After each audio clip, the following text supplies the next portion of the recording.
Welcome back, everyone, to another remarkable journey into the stories of gemstones, truths rarely told in textbooks and secrets hidden in temples and tombs. Tonight, we enter the world of stones trusted by ancient priests, not for wealth, but for powers they believed were eternal. Among these 10, one stands above all. A gem mined for more than 6,000 years, carved into masks of kings and pigments for sacred texts. It was never meant for trade, and those who treated it as simple treasure often paid a price greater than gold. Some call it the fragment of heaven itself. Could it still shape the way we think of value today? This is not a list of sparkle and price tags. It is a journey through 10 stones so sacred that priests across civilizations swore by their power, stones tied to prophecy, healing, and the unseen. And here's the warning. Don't skip this video, because misunderstanding the truth behind the number one gem could mean misunderstanding how ancient trust in stone still influences belief and even investment today. If this is your first time here, welcome to World of Gem. We bring you hidden histories, sacred legends, and the untold truths behind the stones of our world. Make sure to like this video and subscribe so you won't miss the discoveries ahead. Because what you'll learn in the next 10 minutes may change the way you see gemstones forever. Top 10. Sapphire, the celestial stone guarded by ancient priests. In the dust of forgotten temples across the Near East, fragments of blue stones have been uncovered, beads, seals, and amulets once worn by priests who believed the heavens themselves had been captured in crystal. These are sapphires, gems that ancient scribes described not as mere ornaments, but as vessels of divine truth. And it is here, between ritual and geology, that sapphire earned its place among the most trusted stones of the priesthood. The earliest known sources of sapphire trace back to riverbeds in Sri Lanka, where alluvial gravels yielded rough crystals tumbled smooth by water. Traders carried them westward along caravan routes that connected South Asia with Mesopotamia and the Levant. Primitive mining required no machines, just hands, woven baskets, and keen eyes searching for flashes of blue among pebbles. Later, deposits in Kashmir and Afghanistan would also contribute. But the sapphires most familiar to Near Eastern priests likely came from Sri Lanka's gem-rich valleys. In appearance, ancient sapphires were not always the perfect faceted stones we recognize today. Rough crystals formed hexagonal prisms, often opaque or translucent, with colors ranging from light sky blue to the deep velvet hue prized in ritual. Priests preferred stones with rich saturation, believing the intensity of blue mirrored the heavens. When shaped, they were cut into cabochons or polished beads, strung into necklaces or mounted in gold. Inscriptions from Jewish tradition even describe tablets of divine law as resembling sapphire, a metaphor that elevated the gem from adornment to sacred symbol. As jewelry, sapphires were not measured by carats alone, but by their association with authority. A cabochon set in a priest's breastplate could hold value far beyond silver or gold. In modern terms, stones of similar quality, untreated, deeply colored, and cut into ritual jewelry, would command thousands to tens of thousands of US dollars per carat. Exceptional gems, large and flawless, can easily surpass 6 figures in today's market. But for ancient priests, their worth was never about price. It was about legitimacy, purity, and divine presence. Why did priests trust sapphire above other stones? In the cultures of the Near East, blue was not simply a color, it was the hue of eternity. Sapphires were believed to anchor oaths, to keep the mind clear of corruption, and to connect the wearer with divine law. Priests carried them into rituals as tokens of cosmic order, convinced the gem's luster reflected not human craft, but heavenly light. And yet, not all sapphire stories fit neatly into reverence. Archaeologists have uncovered amulets recarved from broken temple ornaments, sold or traded long after their sacred use. Was this desecration, or simply the random journey of objects through time? We may never know. So the next time a sapphire catches your eye, gleaming with royal blue in a ring or necklace, remember its older role. For ancient priests, it was never meant to decorate. It was a covenant in stone, a fragment of heaven bound to earth. And perhaps by chance, the gem in a modern showcase once served as a witness to prayers that no chronicle recorded. Top 9. Quartz crystal, the transparent medium of ancient rituals.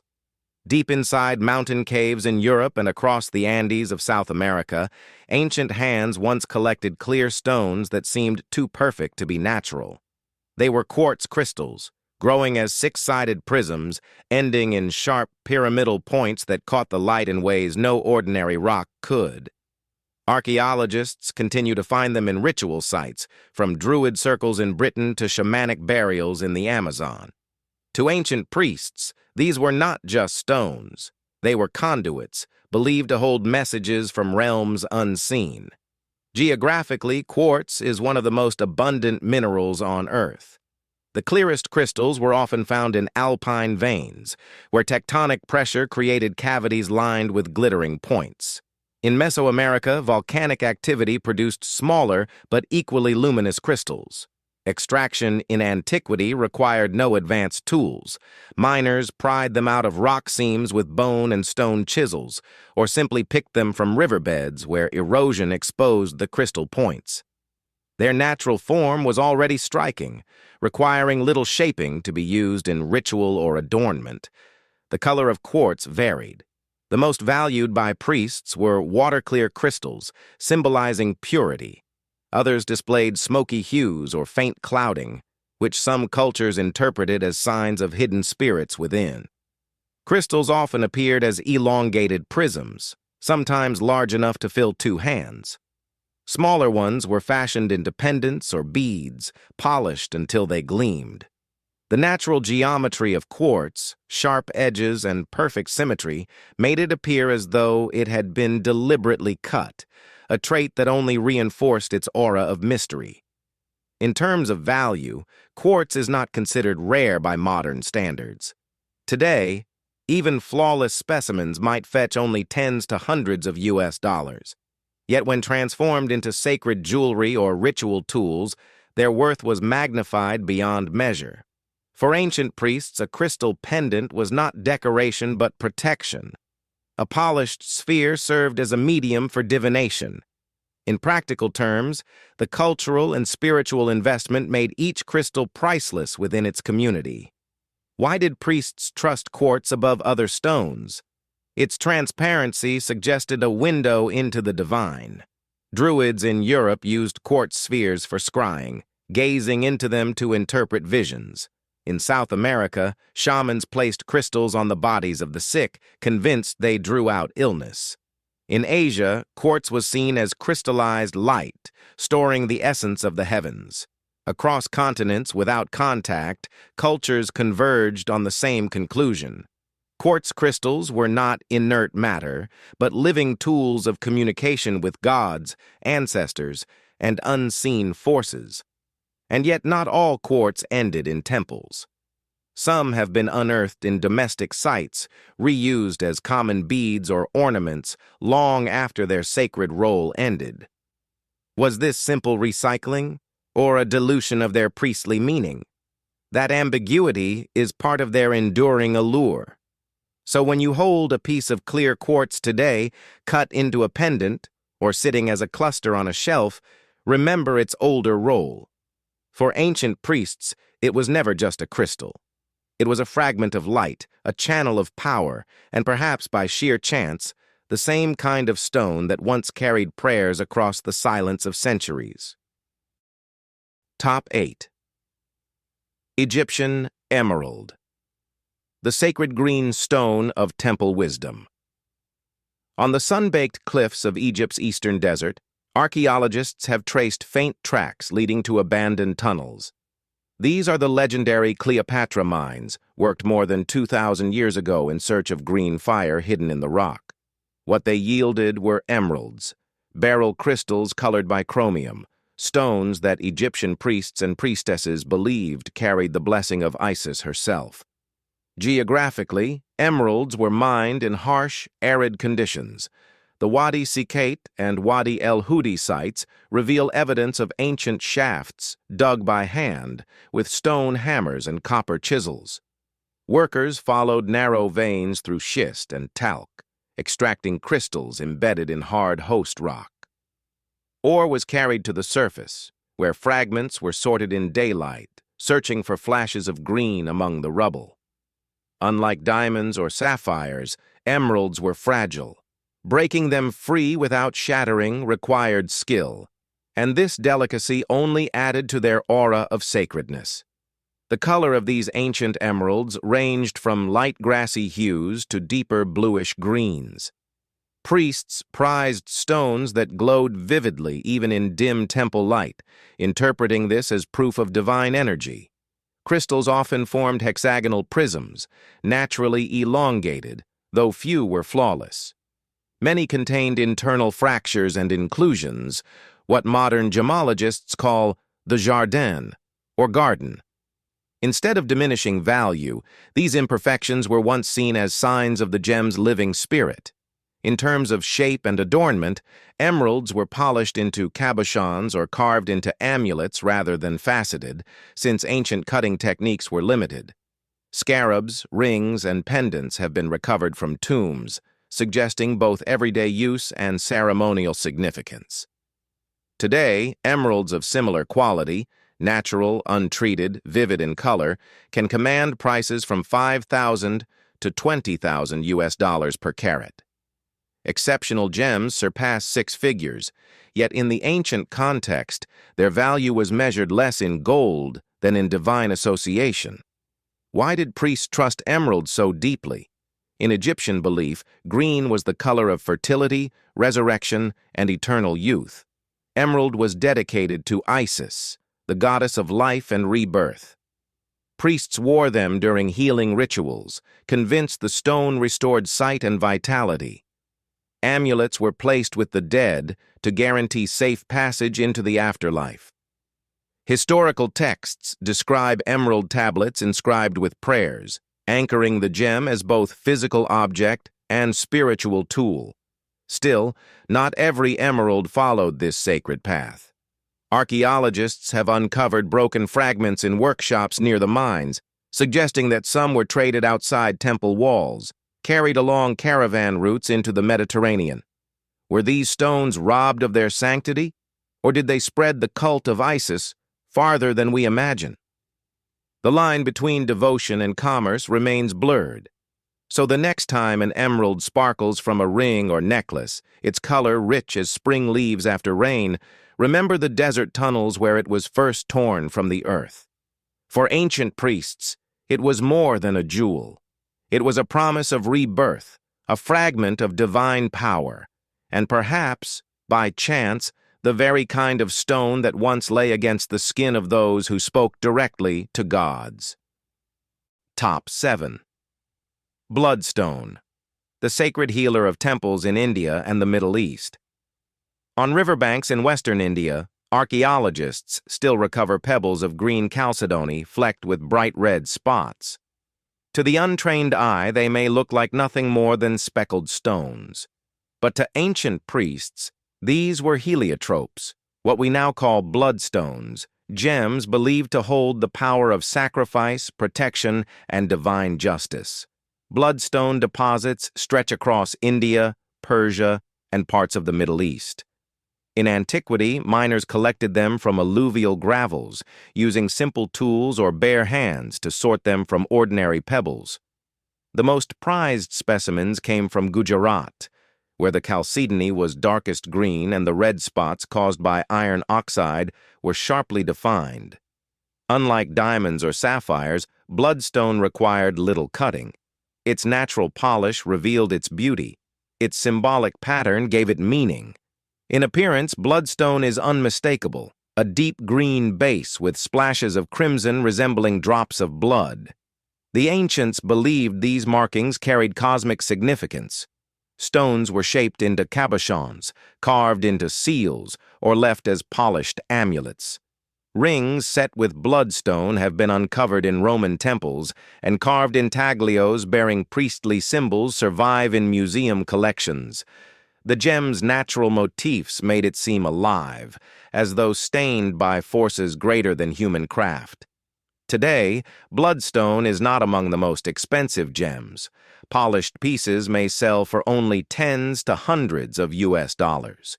Yet exceptional antique carvings and jewelry can command much higher prices, their cultural weight multiplying their worth.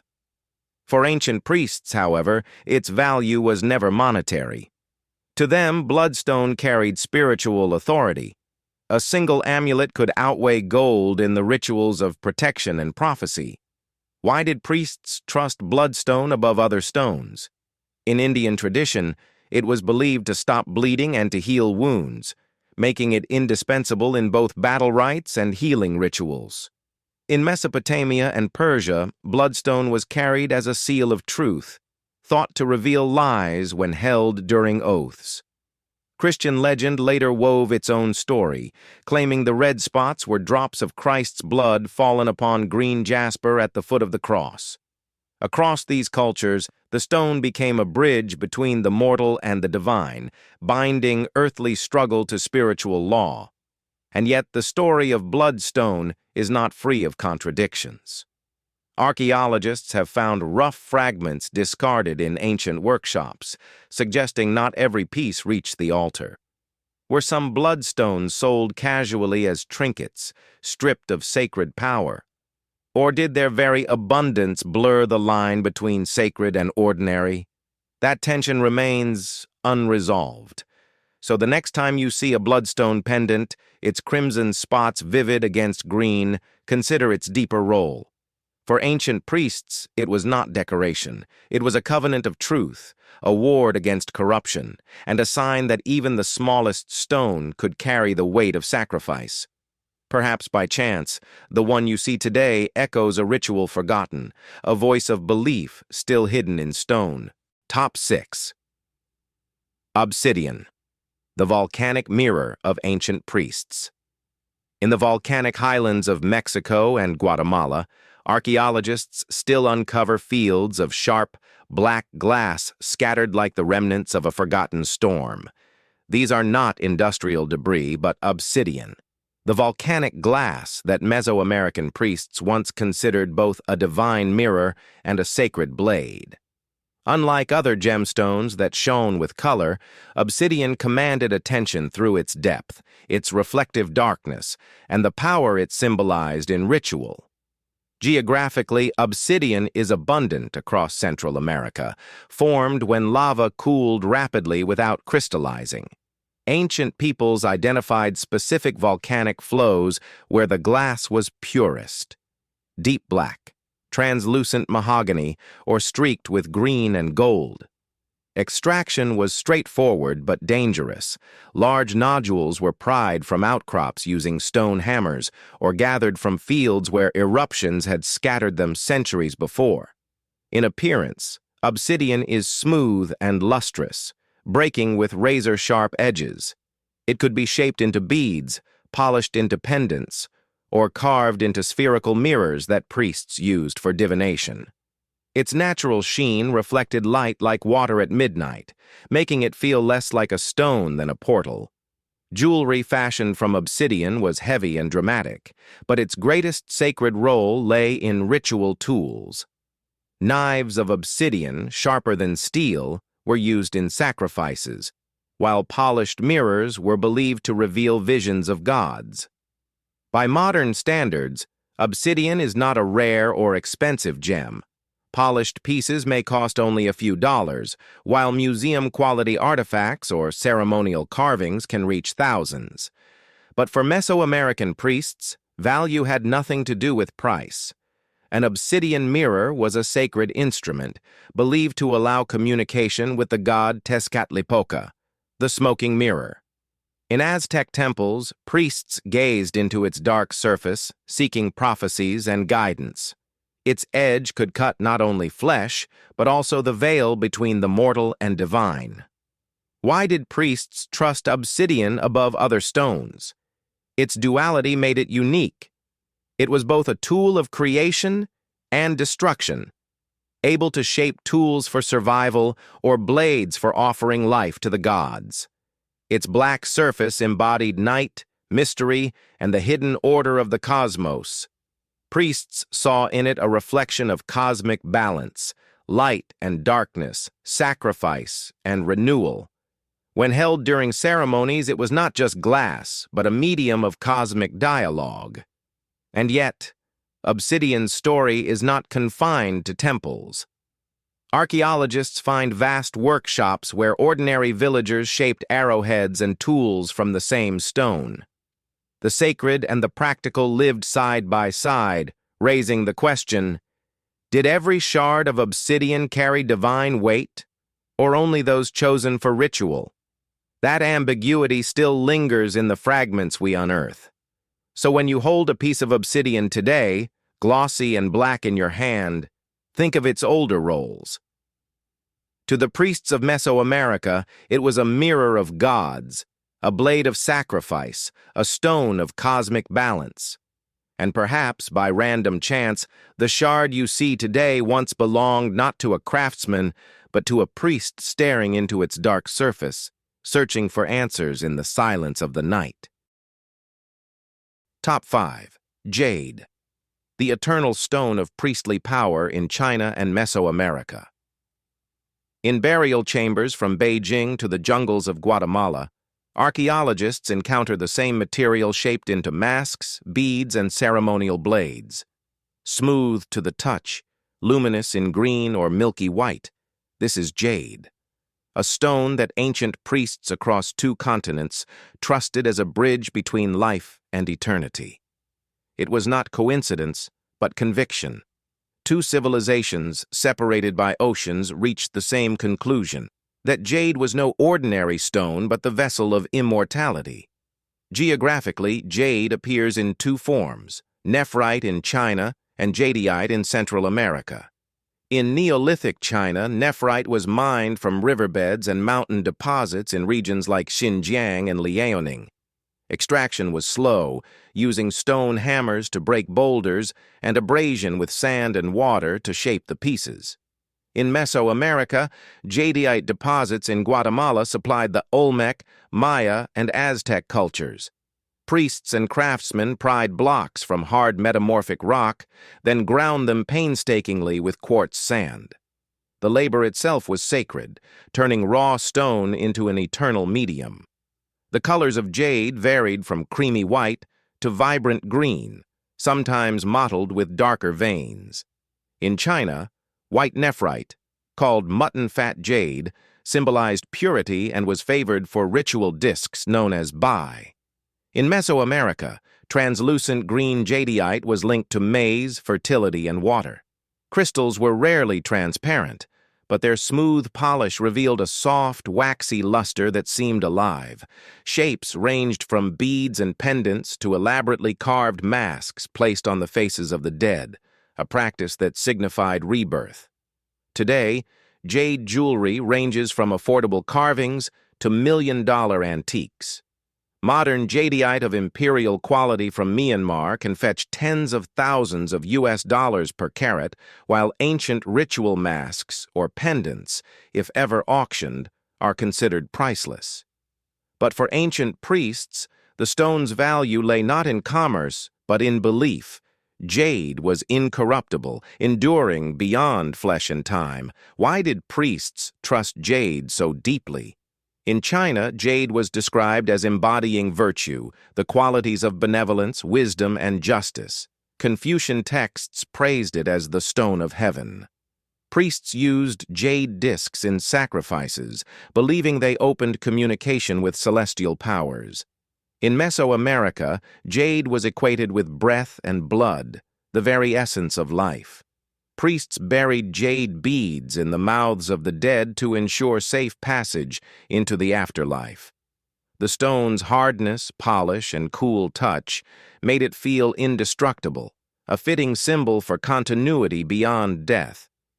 Yet archaeology also reveals contradictions.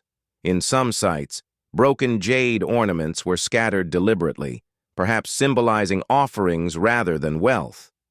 Did priests shatter them to release spiritual energy? Or were these fragments simply remnants of looting? The ambiguity leaves space for mystery. So when you see a jade pendant glowing softly in museum light, consider its journey. For ancient priests, it was never simply jewelry. It was virtue solidified, breath captured in stone, eternity carved into human form. And perhaps, by random chance, the piece you admire today once lay on the chest of a priest, guiding a soul through its last rite into immortality. Top 4. Amethyst, the sacred purple gem of priests in Greece and Rome. In ancient sanctuaries across Greece, archaeologists have unearthed cups, beads, and carved seals made from a violet stone once believed to guard the mind from corruption. This was amethyst, a purple variety of quartz that priests trusted not only for its beauty, but for its power to keep ritual thought clear and sacred. To them, it was more than an ornament. It was a safeguard against excess, a stone of sobriety in both body and spirit. Geographically, amethyst was sourced from multiple regions of the ancient world. The Greeks obtained crystals from mines in Thrace and Macedonia, while Egyptian traders carried stones from the eastern desert into the Mediterranean. The Romans expanded the supply further, importing amethyst from India and beyond. Extraction was relatively simple. Miners worked shallow pits and riverbeds, breaking crystals from geodes or collecting them from eroded deposits.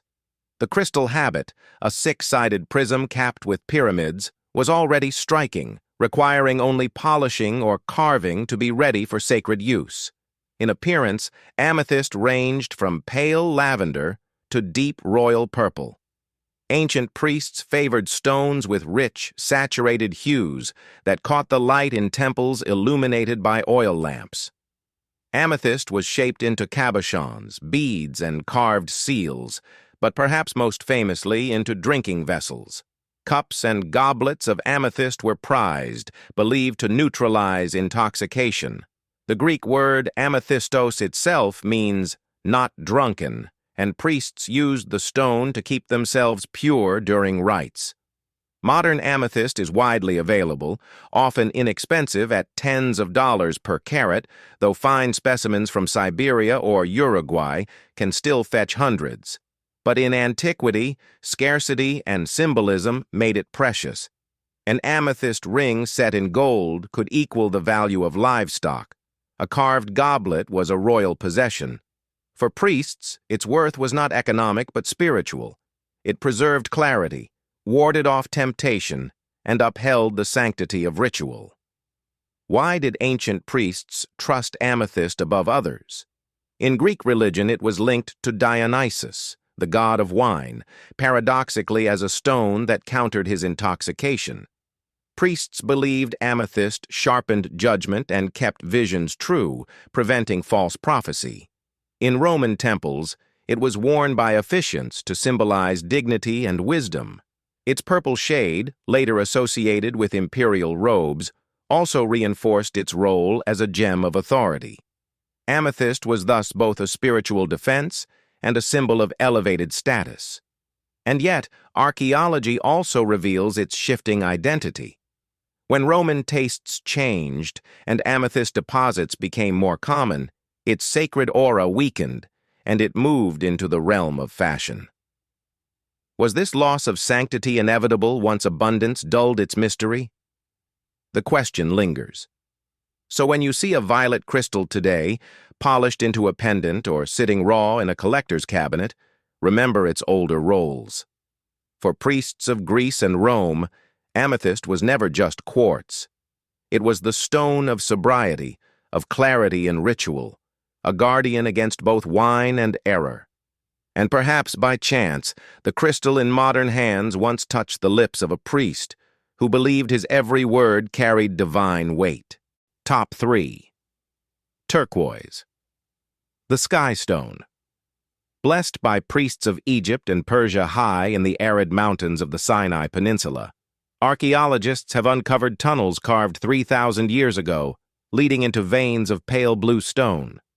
These were the turquoise mines of ancient Egypt, worked by hand with copper chisels and stone hammers. The priests who oversaw their use believed this gem carried the blessing of Hathor, goddess of the sky, love, and rebirth. At the same time, far to the east, Persian priests were treasuring turquoise as a stone of protection and sacred authority. Geographically, turquoise deposits stretched from Egypt's Sinai to Iran's Nishapur region. In both places, miners braved harsh desert landscapes to retrieve the opaque blue-green mineral from weathered rock. The work was laborious. Shafts were dug into cliffs, and workers chipped out nodules of turquoise embedded in veins of sandstone. Ore was hauled to the surface, broken open and sorted under sunlight, searching for the brightest hues. In appearance, turquoise varies from soft sky blue to greenish tones, streaked with black or brown matrix. Ancient priests preferred stones with even vivid color, which seemed to embody the heavens themselves. Shaped into cabochons, beads, and inlays, turquoise was set into gold jewelry, mounted in amulets, and carved into scarabs.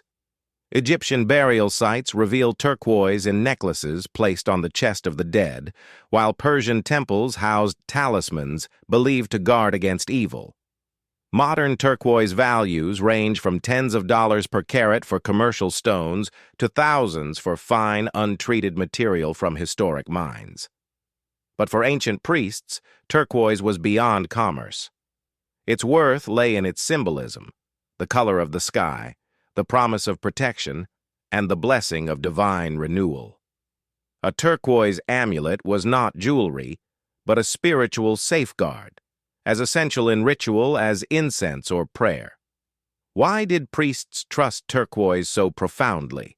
In Egypt, it was seen as the stone of Hathor, used in temple offerings and placed on the brow of the dead to ensure safe passage into the afterlife.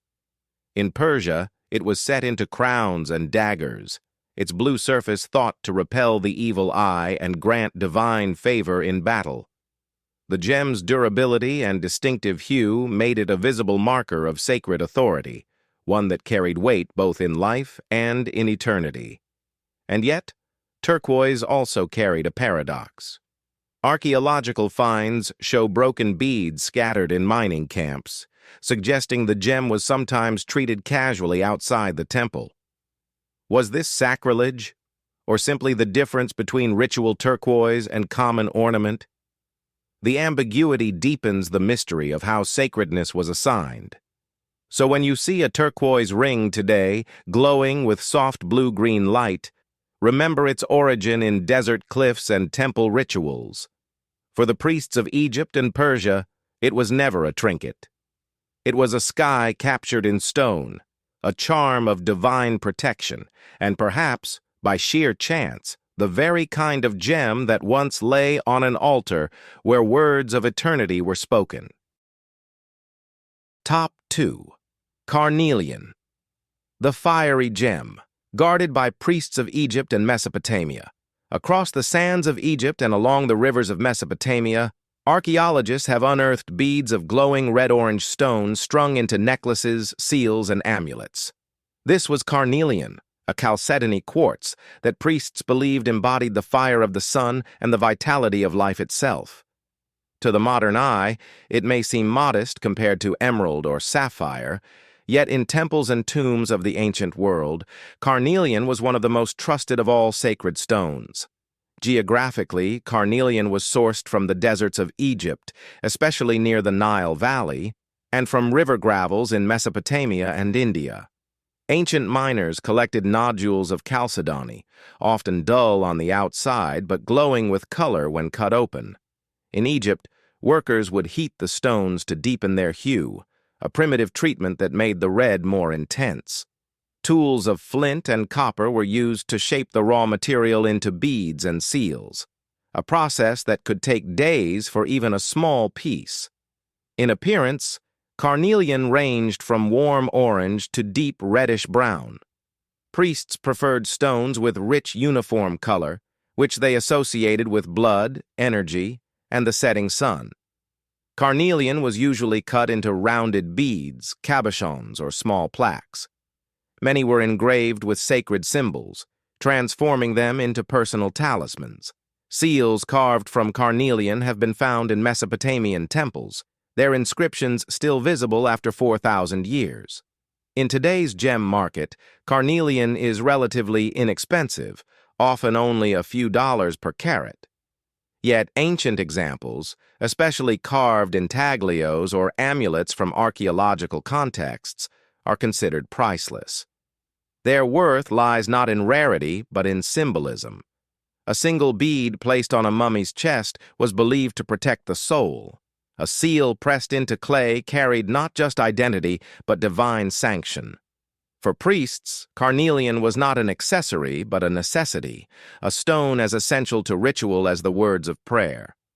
Why did ancient priests trust carnelian so deeply? In Egypt, it was linked to the goddess Isis and the cycle of death and rebirth. Amulets of carnelian were placed in tombs as tokens of resurrection. In Mesopotamia, it was connected to the life force, used in rituals to summon strength and courage. Priests believed the stone's red glow held protective power, guarding against evil spirits and energizing the body for sacred duties. Its fiery color was interpreted as a spark of the divine, captured in mineral form. Yet archaeology also reveals contradictions. In some sites, carnelian beads were found among common ornaments, suggesting its sacred and secular uses overlapped.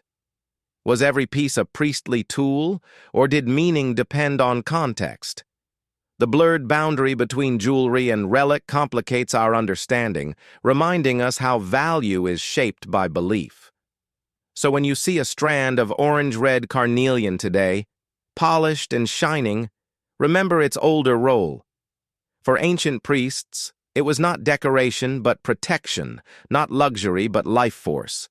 And perhaps by random chance, the bead you hold now once echoed prayers spoken in languages long vanished, carrying strength that outlived its makers. Top 1. Lapis Lazuli, the heavenly blue stone of ancient priests. Among the mountains of northeastern Afghanistan, where jagged peaks conceal veins of deep blue, miners have worked for over 6,000 years. From Badakhshan came lapis lazuli, the stone that Mesopotamian priests and Egyptian high priests alike considered the very fabric of heaven.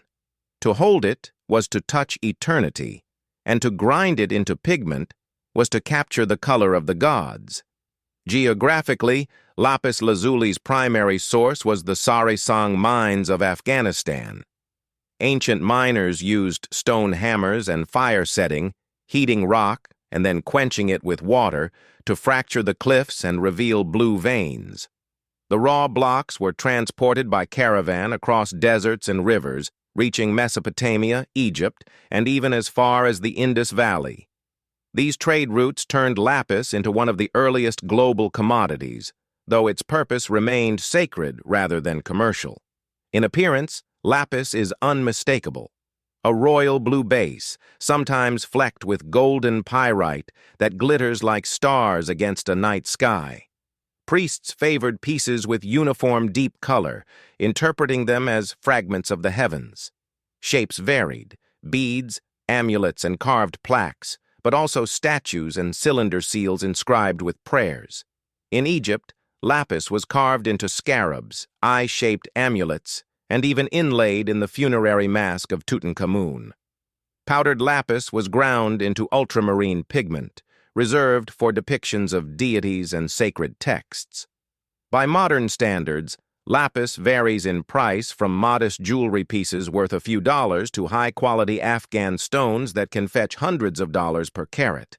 Ancient carvings and artifacts, of course, are considered priceless heritage. But for priests, lapis was never about trade. It was a stone of authority, woven into ritual garments, used in temple ceremonies, and placed with the dead to ensure their union with eternity. Why did priests trust lapis lazuli above all others? In Mesopotamia, it was described in hymns as the stone of Inanna, the goddess of love and war. Kings and priests alike wore lapis seals, believing the gem bound their decrees with divine legitimacy. In Egypt, the stone's blue was equated with the night sky and the afterlife, a symbol of resurrection. High priests wore lapis amulets to channel the wisdom of the gods, while powdered lapis decorated the eyes of statues, giving them the illusion of divine sight. Yet archaeology reveals contradictions. Broken fragments of lapis have been found in domestic sites, suggesting that over time its use spread beyond temples. Was this democratization of the sacred or evidence of looting and trade? The tension between its divine aura and everyday use reminds us that even the most sacred objects can slip into common hands. So when you see a piece of lapis lazuli today, glowing with celestial blue and speckled with golden sparks, remember its deeper past. For ancient priests, it was not a gemstone, but a fragment of the heavens themselves, a medium through which God spoke and eternity shone. And perhaps by sheer chance, the stone in a necklace today once rested on the altar of a temple where voices of prayer still echo in silence. Every stone in this journey has shown us how ancient priests saw more than beauty. They saw power, protection, and eternity carved in crystal. If you'd like to see more hidden histories of gemstones, don't forget to like this video and subscribe to World of Gem. Your support gives us the motivation to keep creating more. And the journey doesn't end here. In our next episode, we follow the trail of mysterious stones that were whispered about in legends and hidden in sacred landscapes. Stay with us, because the next chapter of this hunt for mystical gems is one you won't want to miss.